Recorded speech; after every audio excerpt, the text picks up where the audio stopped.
दामोदर मास में सुंदर दामोदर लीला को आज हम जो है समापन करेंगे। कल शुरू किया था हमने, तो कल भगवान जो है यशोदानंदन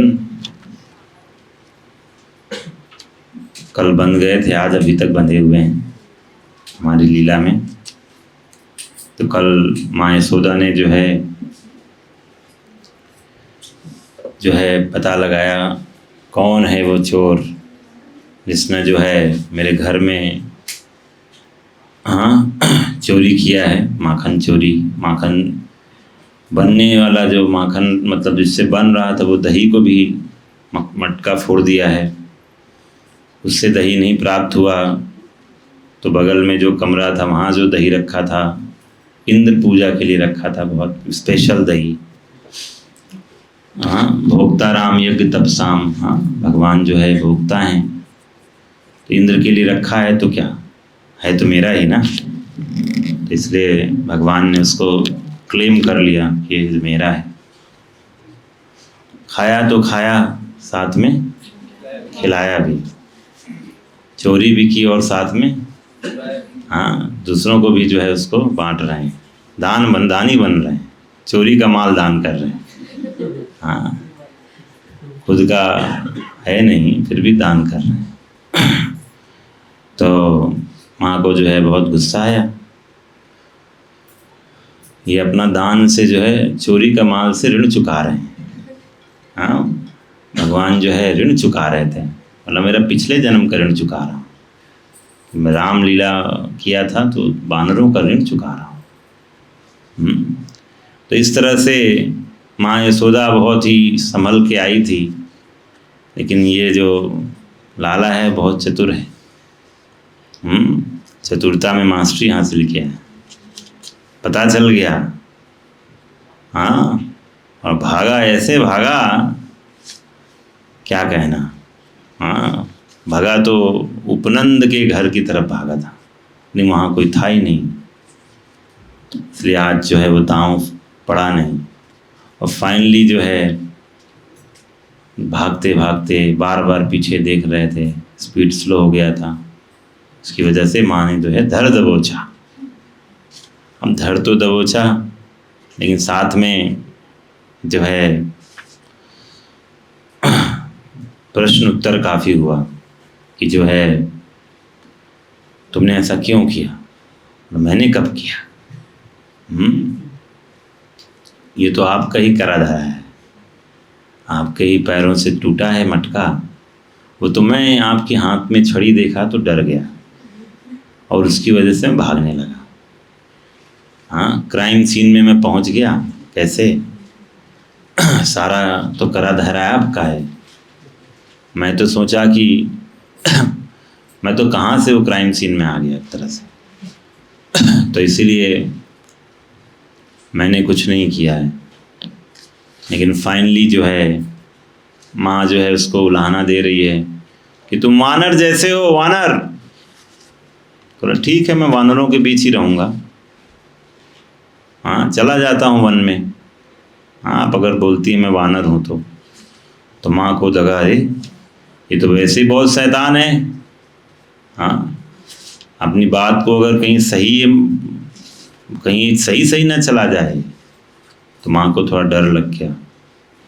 बोला ऐसा कुछ करती हूँ कि जो है दंड भी मिल जाए और ये कहीं भागे भी ना।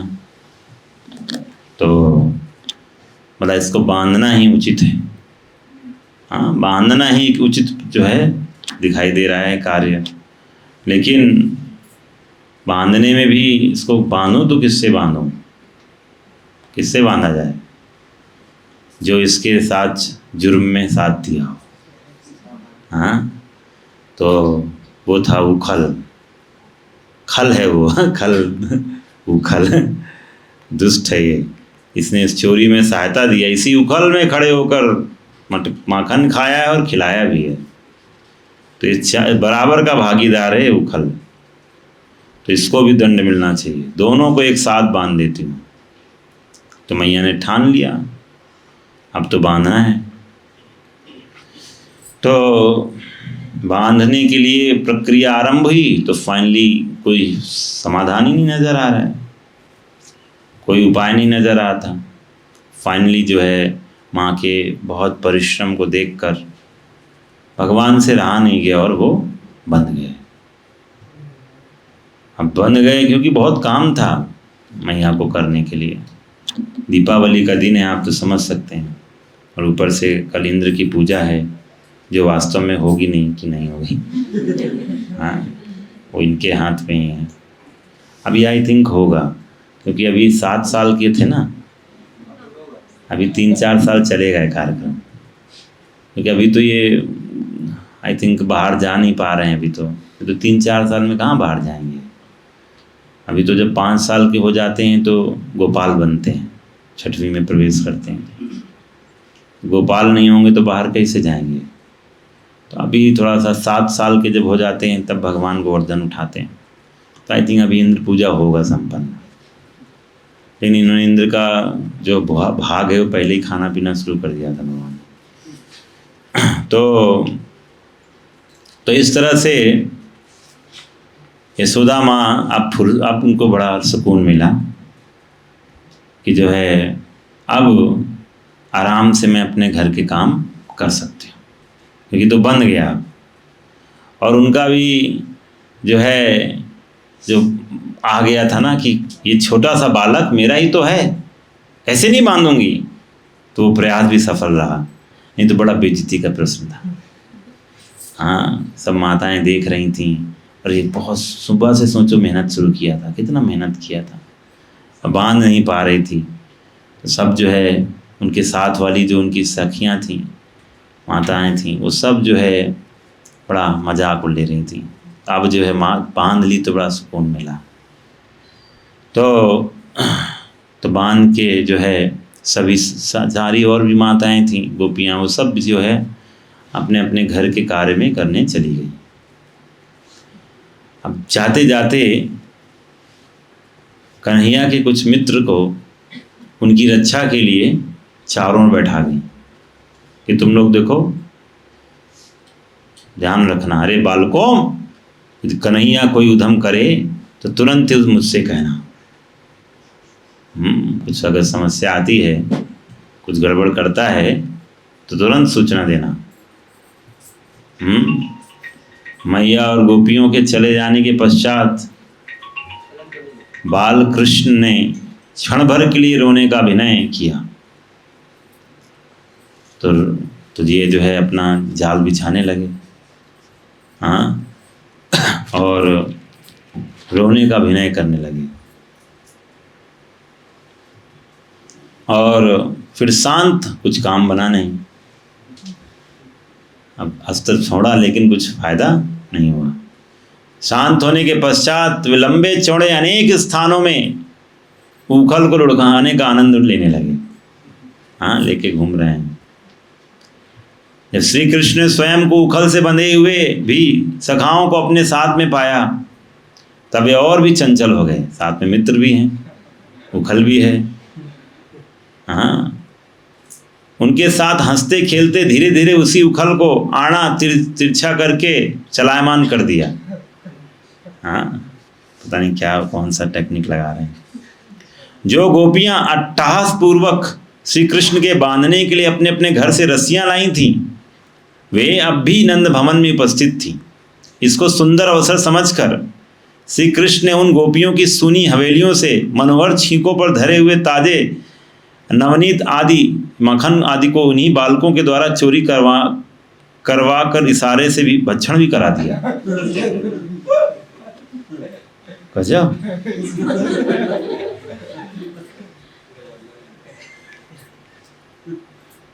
मतलब बंधे बंधाए इन्होंने चोर करा दिया काम।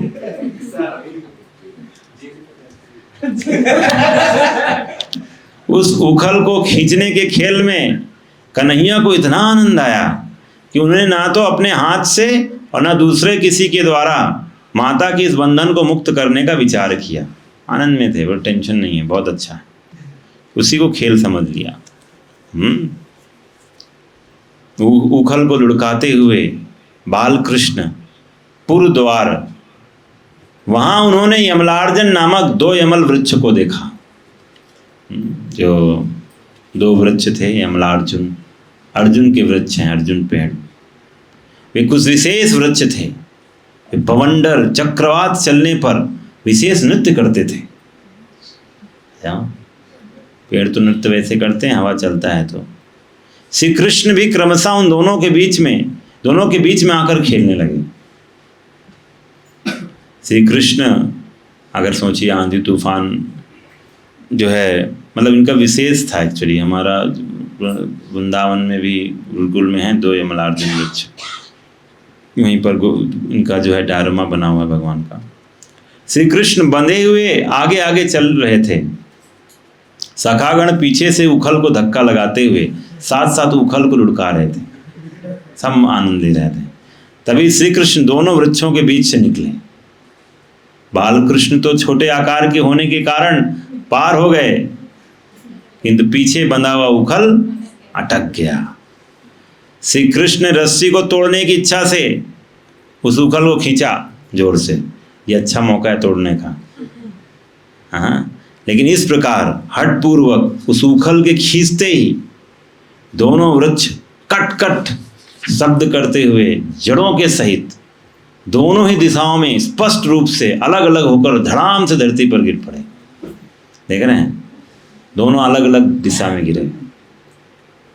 परफेक्ट जो है अरेंजमेंट, कोई भगवान के ऊपर नहीं गिरा, उन्हीं की कंट्रोल में पूरी दुनिया है। वो जैसा चाहें वैसा गिर सकता है। एकाएक वृक्षों के गिरने से ब्रजवासी अपनी अपनी बुद्धि को स्थिर न कर सके और उन वृक्षों के धड़ाम शब्द से उनके कान बहरे से हो गए। मतलब यू कैन इमेजिन कितने बड़े वृक्ष रहे होंगे। आजकल के कलयुगी वृक्ष छोटे छोटे। उस समय वहाँ पर एक आश्चर्य की बात हुई। श्री कृष्ण ने वज्र की अपेक्षा भी अति कठिन यमलार्जुन नामक दोनों वृक्षों को तो तोड़ दिया, लेकिन माता के वात्सल्य जनित उस प्रेम के बंधन को प्रयास करके भी ना तोड़ सके। मतलब इतना विशाल काय वृक्ष जड़ से गिरा दिया। हाँ, उसको गिरा दिया। हाँ, उनको जड़ से तोड़ दिया, उखाड़ दिया। सोचो, हाँ आप लोग जाओ, जो सामने एक पेड़ है, कोई है जो उठा के उखाड़ देगा उसको? हाँ, लगाओ जितना दम। हाँ, पेड़ की लकड़ियाँ गिफ्ट है आपको, ले जाओ। हाँ, नहीं कर सकते हम। लेकिन जो है रस्सी को नहीं तोड़ पा रहे हैं। रस्सी को नहीं तोड़ पा रहे हैं। कहते हैं वहाँ उपस्थित एक कवि ने श्री कृष्ण की स्तुति करते हुए कहा, व्रज रमणियों के द्वारा लालनीय श्री कृष्ण के बाल्य भाव की मैं स्तुति करता हूँ। यह बाल स्वरूप श्याम वर्ण की अंग कांति से युक्त है, किंकड़ी की ध्वनि को धारण करता है, घुटुवन से चलकर अत्यंत आनंद देने वाला है, यह बारंबार उखल को खींचने वाला है, तीक्ष्ण खरखर शब्द का विस्तार करने वाला है। वज्र की ध्वनि के समान दोनों अर्जुन वृक्षों के गिरने से कट कट की ध्वनि के कारण यह बाल्य स्वभाववश चंचल नेत्रों वाला हो गया है। तो ये सब कविता है एक्चुअली, उसको ऐसे तो नहीं हम पढ़ पाएंगे, और ये पूरा कविता है जो इसको यहाँ पर लिखा गया है। उन दोनों अर्जुन वृक्षों के गिरने की अति भयंकर ध्वनि से सभी गोकुलवासी एक घड़ी तक पीड़ित ही रहे। तो इतना ध्वनि हो रहा था, मूर्छित और गतिविहीन हो गए थे। केवल श्री कृष्ण के निकटवर्ती बालकों की मंडली मूर्छित नहीं हुई। हाँ, सखाओं की मंडली तो श्री कृष्ण के लीलामयी माधुरी की पराकाष्ठा को प्राप्त कर चुकी थी। उतना आनंद में थे, उनको पता ही नहीं चला क्या हुआ, क्या टूटा फूटा। जैसे चित्रों और मूर्तियों को कोई भय नहीं होता, मतलब वो लोग इतना आनंद में थे कि मूर्ति जैसे बन गए थे, इतना खो गए थे कृष्ण को देखते देखते उखल के साथ कि जो है उनको याद ही नहीं है। तो वो लोग ऐसा मूर्ति जैसे हो गए थे। हाँ, चाह के भी मतलब उनको जो है ये अनुभव भी नहीं हुआ कि ऐसा कुछ गिरा है। कभी कभी जब आप एब्जॉर्ब होते हो, हाँ, जैसे मान लीजिए बीच में जो है बादल बहुत बहुत ज़ोर से कड़कते थे ना, तो अगर आप सेवा में लगे हो, ध्यान नहीं है, तो आप आराम से झेल जाते हो। अगर आप बार बार अगर आप कोई काम नहीं कर रहे, सिर्फ यही है कि कब कड़केगा, कब गरजेगा, तो आपका तो हालत ख़राब हो जाएगी। ऐसा लगेगा यहीं गिरा है। नहीं, जब आपको पता रहे चल जाता है कि अरे तो भगवान कृष्ण के कंट्रोल में है, कुछ नहीं है, तो फर्क नहीं पड़ता है इतना। जब आपका ध्यान कृष्ण की सेवा में रहता है, नहीं फर्क पड़ता। लेकिन अगर कोई ऐसे ही सांसारी सोच में है, बहुत फर्क पड़ता है उसके लिए। जैसे चित्र और मूर्तियों को कोई भय नहीं होता, उसी प्रकार इन बाल सखाओं को भी निकट में रहते हुए भी कोई भय नहीं हुआ। निर्भय होकर बाल कृष्ण के साथ खड़े रहे। लेकिन ये जितने भी थे गोकुलवासी लोग, आसपास जहाँ तक ये ध्वनि गई थी, सब दौड़ के चले। कहाँ गिरा, कहाँ गिरा, कहाँ गिरा, भगे चले आ रहे हैं। सब एक स्थान से आवाज आया था, सब वहीं पहुंच गए। हाँ, पहुंच गए। अब पहुंच गए तो घटना स्थल में सब पहुंच गए, लेकिन घटना स्थल में पहुंच तो गए, लेकिन घटना हुई कैसे, ये बहुत आश्चर्यजनक है। क्योंकि वहां पर बहुत तेज से हवा भी नहीं चल रही, वर्षा भी नहीं हो रहा है, बिजली का भी नहीं तड़का, और कोई हाथी भी नहीं दिखाई दे रहा है कि अटैक कर दिया हो। हाँ, कभी कभी हाथी नहीं आते हैं, झारखंड में हाथी आ जाते हैं, घुस जाते हैं आसपास घरों में, पेड़ वेड़ कुछ बगीचा तोड़ देते हैं। तो कोई तो नहीं दिखाई दे रहा है ना। वायु बहुत तेज से चल रही है कि तूफान आ गया और गिर गया, ना बरसात हो रहा है कि बरसात में बाढ़ आ गया हो भाई तो बह गया हो। बिजली गिर गया हो तो पेड़ के ऊपर गिर जाता हो कई बार। कुछ भी तो नहीं हो रहा है ये घटना स्थल पर। किसने गिरा दिया? हाँ, किसने गिरा दिया? ये बहुत बड़ा। हाँ, बोलते हैं बिना वातम बिना वर्ष विद्युत प्रपतनम बिना हस्ती कृतम दोषम केनैमो पातितौ द्रुमौ।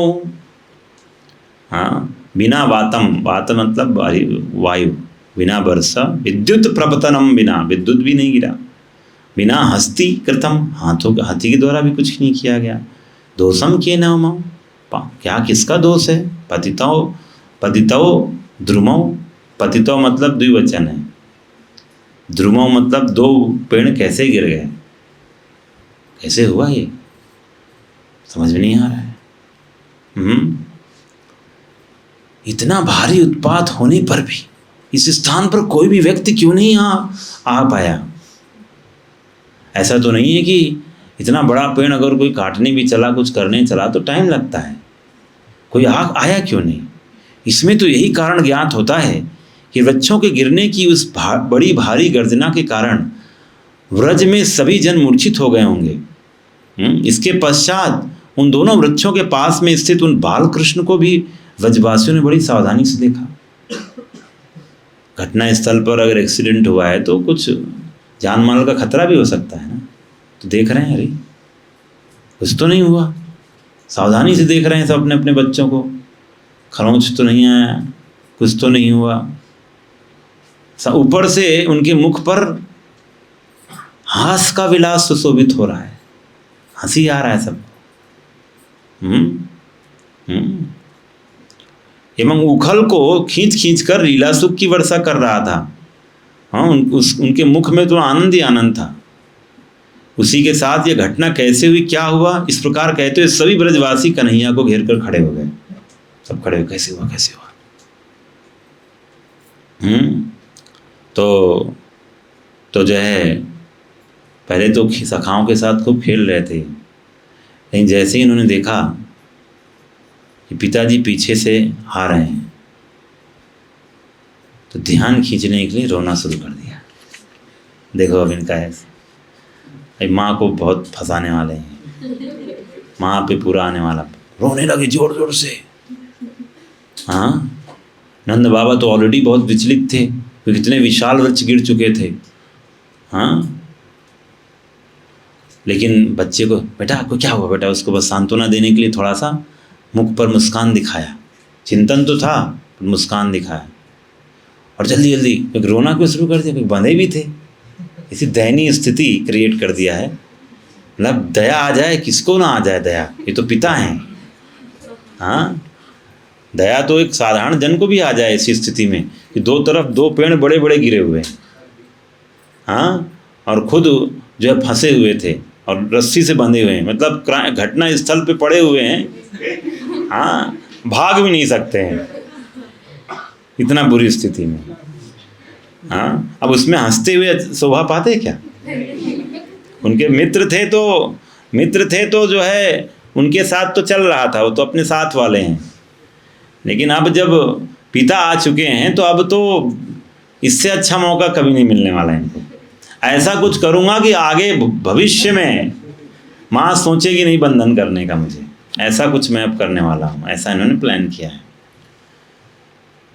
तो जो है जल्दी जल्दी फटाफट आए, बेटा को उखल से बाहर बंधन से मुक्त कर दिया। इसमें हमारे आचार्य लोग बताते हैं कि जो है माँ का बंधन था ना, माँ का बंधन वात्सल्य प्रेम का बंधन होता है।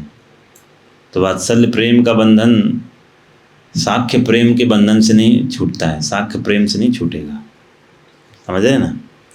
तो इसलिए कोई भी मित्र की हिम्मत नहीं हुई। मैंने आपको बताया था लास्ट टाइम कि इसी समय बलराम भी आते हैं ना, एक दूसरा कहानी में पढ़ा था। बलराम जी आके बोलते कौन है, किसने किया, हिम्मत किसकी है? सबने धीरे से बोला मैया ने किया। ठीक है हाँ, कोई बात नहीं चलता है, होता है बेटा, होता है। भाग गए, पहले बड़े उत्साह, बड़ा भाई हूँ, करके दिखाता हूँ, मेरे छोटे भाई को किसने किया, हिम्मत कैसे हो गई? जैसे बोला मैया ने किया है तो दूर चले गए, साइड हो गए, भाई कौन है भूल गए। हाँ, सिंपथाइज करने लगे। होता है, कभी कभी होता है। हाँ, कुछ नहीं कर पाए, क्योंकि जो साख्य भाव का जो प्रेम होता है उससे ज़्यादा प्रगाढ़ है वात्सल्य प्रेम। जैसे किसी की हिम्मत नहीं है कि आगे खोल दे, लेकिन नंद बाबा का प्रेम वात्सल्य प्रेम का प्रेम, इसलिए उन्होंने आके फटाफट खोल दिया। और बाहर अब बेटा तो रोए जा रहा है, पूरा इतना रो रहा है, तो उसको बार बार उसको जो है मुख को चुंबन कर रहे हैं, शांत हो जा बेटा, शांत हो जा, कोई बात नहीं। हाँ, तो उनको पता था, हाँ, उनको पता था किसने बांधा है। होता है ना, कभी कभी पिता को पता है कि माँ ने दंडित किया है, लेकिन बेटा को थोड़ा दिखाने के लिए मैं तुम्हारा कितना बड़ा हितैषी हूँ। कौन है वो? हाँ, वो पूछ रहे हैं बार बार, हे पुत्र किसने तुम्हें बांधा है उखल से, बताओ मुझे, बस बता। हाँ, वो दुष्ट बुद्धि कहाँ रहता है? हाँ, तो जो है बार बार पूछ रहे हैं, बता दे तू बेटा, बस मुझे एक बार बता दे, कौन है वो दुष्ट जिसने बांधा है, कहाँ रहता है, कौन है वो? तो इनको तो बड़ा आनंद आ रहा है सुन के, गले से लिपट कर गदगद वाणी से, उनकी गदगद वाणी ये पूरा द्रवित होकर हृदय से इतना कष्ट पहुंचा है मुझे। कान में कह रहे हैं कि ज्यादा दूर भी कह रहे हैं, पिताजी मुझको उखल से बांधने वाली माता ही है। तो कानों कान ये जान लिया यशोदा। हाँ, तो उनको तो पता चल गया था, एक तो बांध दिया था, ऊपर से वृक्ष गिरे थे, तो माँ तो वैसे ही अचेतन सी हो गई थी सुनकर ये। और स्वयं भी जो है पश्चाताप से संतप्त हैं, इसलिए एकांत में भी वृक्षों के गिरने संबंधी बात पूछने की इच्छा नहीं की। कैसे गिरे उनके हृदय में नहीं आ रहा है, ऑलरेडी बहुत बड़ा घटना हो चुका है। तो ये छोटे छोटे बालक इस विषय में क्या जानते होंगे? इसे सोचकर बालकों से कि यह वृक्षों का गिरना अति आदि वृतांत कैसे हुआ इत्यादि कुछ भी नहीं पूछा, किंतु बालक स्वयं ही बोले हे पूज्य नंद राय जी, आपका ये लाला इन दोनों वृक्षों के बीच में जाकर खेलने लगा था, और खेलते खेलते इन दोनों जुड़े हुए वृक्षों के बीच से पार होकर सामने के बड़े मैदान में जाना चाह रहा था। तब इस आड़े तिर्यक उखल को घसीटते हुए इन वृक्षों के बीच से पार करने के लिए बल लगाया। तभी दोनों वृक्ष खट खट कर टूटते हुए झटपट भूमि लोटपोट हो गए। तो उन सब विचारों ने बिल्कुल निर्दोष हैं, सही पूरा सचित्र वर्णन कर दिया। हाँ, तो लेकिन कोई उनका विश्वास नहीं कर रहा था। अरे क्या बात कर रहे हैं, चुप रहो तुम लोग, कोई विश्वास नहीं किया उनकी बात को। ये तोड़ेगा, अपना उखल नहीं छुड़ा पा रहा है, और ये तुम बोल रहे हो कि इतने बड़े वृक्ष गिरा दिया। हाँ, ये जो है विरोधाभास नहीं है, विरोध तो कैसे संभव है? नहीं संभव है। कोई विश्वास नहीं कर, हम सही कह रहे हैं, नहीं, कोई नहीं विश्वास किया उनका। इसके बाद इतना ही नहीं, क्योंकि इतना ही नहीं हुआ था, इसके बीच में और भी बता रहे हैं क्या हुआ था।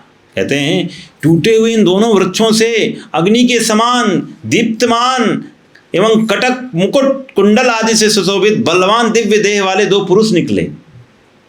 अब एक तो उतना विश्वास कोई कर नहीं रहा है, अब ये और कुछ। वे निकल कर चारों ओर से प्रणाम करते हुए तुम्हारे कन्हैया को इस प्रकार स्तुति भी कर गए। कैसे स्तुति किया भाई, क्या बता, ये भी बता दो।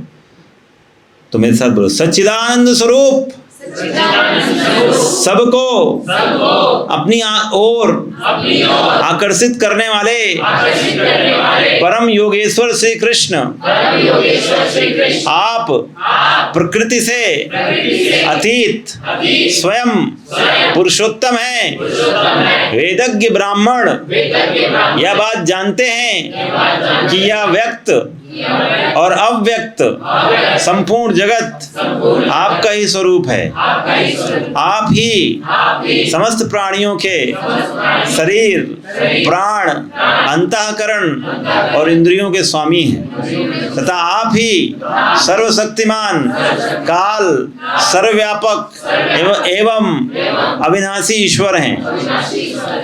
तो ऐसे करके बहुत लंबी प्रार्थना है, उनको याद था, देखो पता, बोला ऐसा ऐसा बोले हैं। तो जो है ये स्तुति सुनकर जो है इतना हुआ था। बोला ये स्तुति सुना जब तुम्हारे कन्हैया ने, तो उन्होंने उनसे पूछा कि तुम्हें कैसे पता चला कि मैं परमेश्वर हूँ। तब दोनों देवता बोले, परम ब्रह्म स्वरूप श्री कृष्ण, हम आपको नमस्कार करते हैं। आप प्राकृत शरीर से रहित हैं, फिर भी आप ऐसे पराक्रम प्रकट करते हैं जो साधारण शरीरधारियों के लिए संभव ही नहीं है। तो ऐसा फिर से प्रार्थना चालू कर दिया। तो फिर बोलते हैं कि अनंत, हम आपके दासानुदास हैं, आप यह स्वीकार कीजिए। देवर्षि भगवान नारद के परम अनुग्रह से ही हम अपराधियों को आपका दर्शन प्राप्त हुआ है।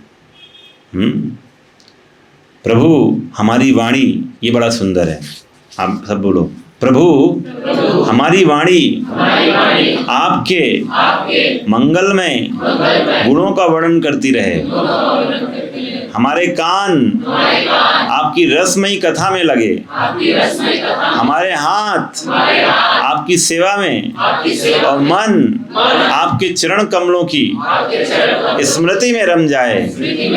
यह संपूर्ण जगत आपका निवास स्थान है। हमारा मस्तक सबके सामने झुका रहे। संत आपके प्रत्यक्ष शरीर हैं, हमारी आंखें उनके दर्शन करती रहें। कितना सुंदर प्रार्थना किया इन्होंने वहाँ। तो इतना जब हुआ तो ये प्रार्थनाएं सब ये सब बता रहे हैं ऐसा ऐसा हुआ था।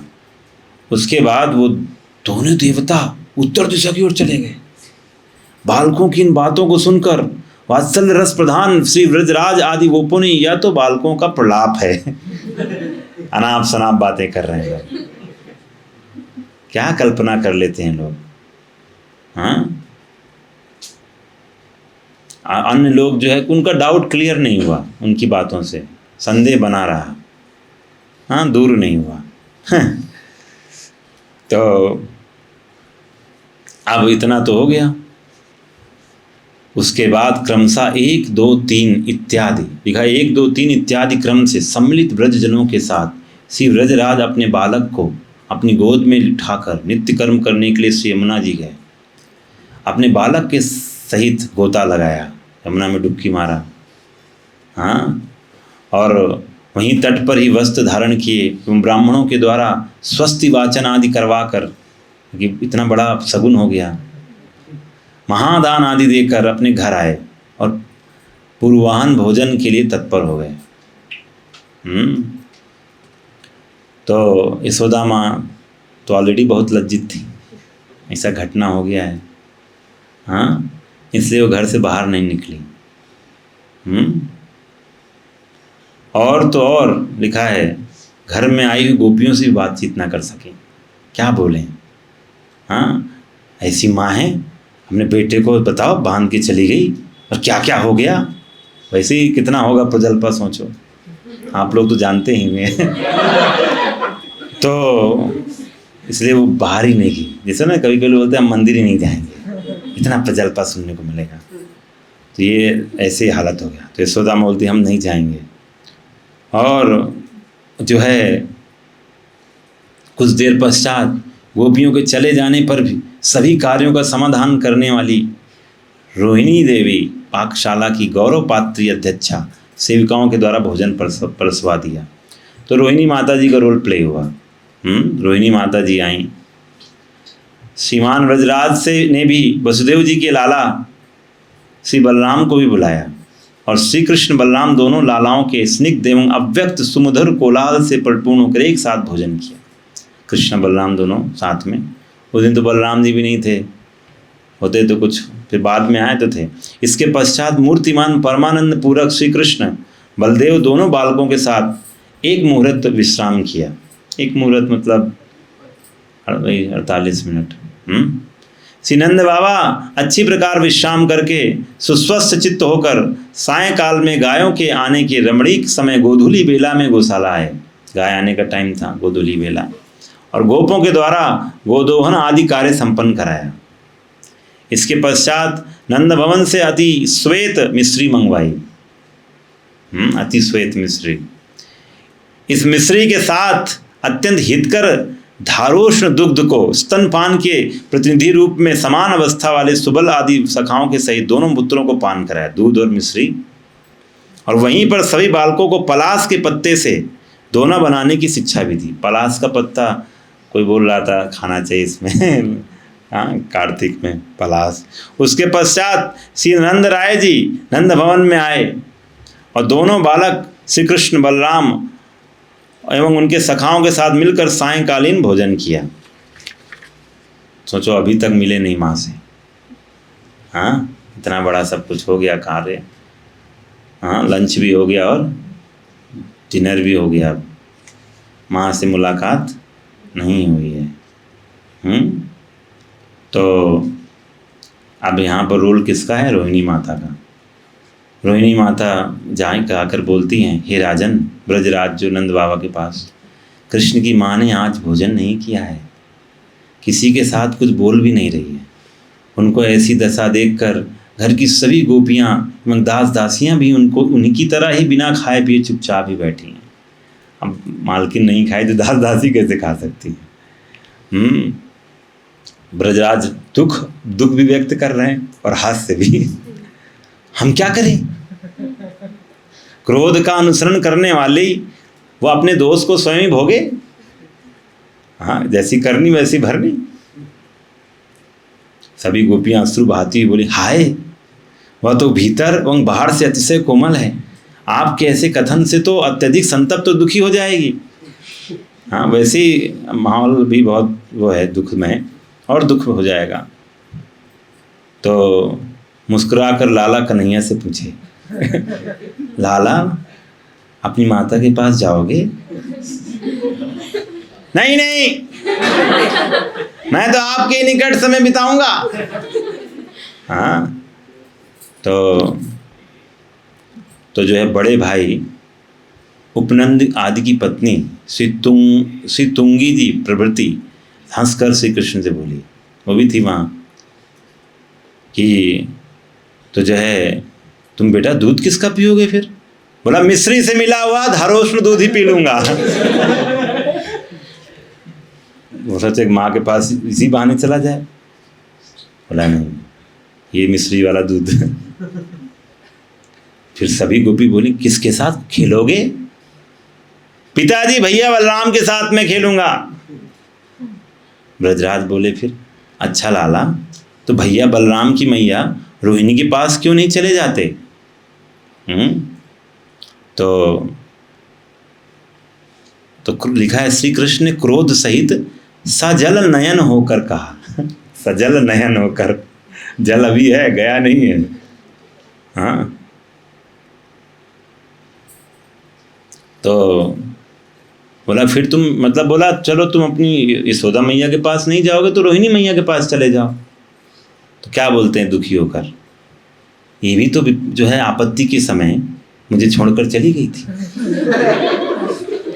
इतना बड़ा कांड हो गया, हाँ, दामोदर लीला का कांड, इतना बड़ा मेरे साथ अत्याचार हुआ कि लोग अभी तक मना रहे हैं उसको।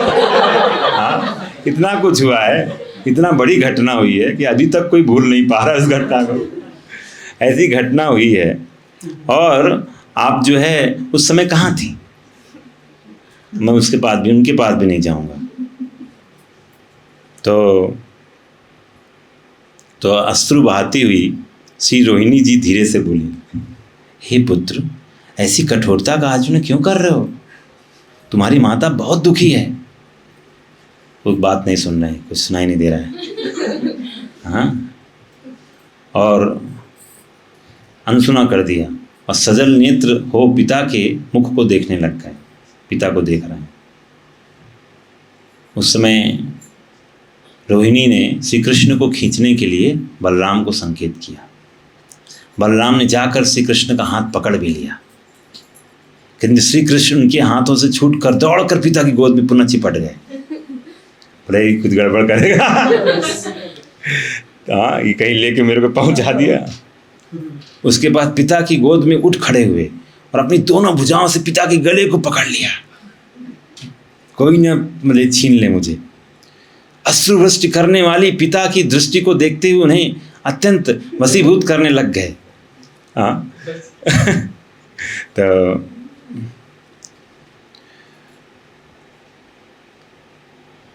फिर वो सोचे अभी मेरे पास आया है, तो उन्होंने फिर से कुछ प्रेम स्नेह से बोला, लाला कन्हैया, यदि तू कहे तो तेरी माँ को, मैया को पीट दूं।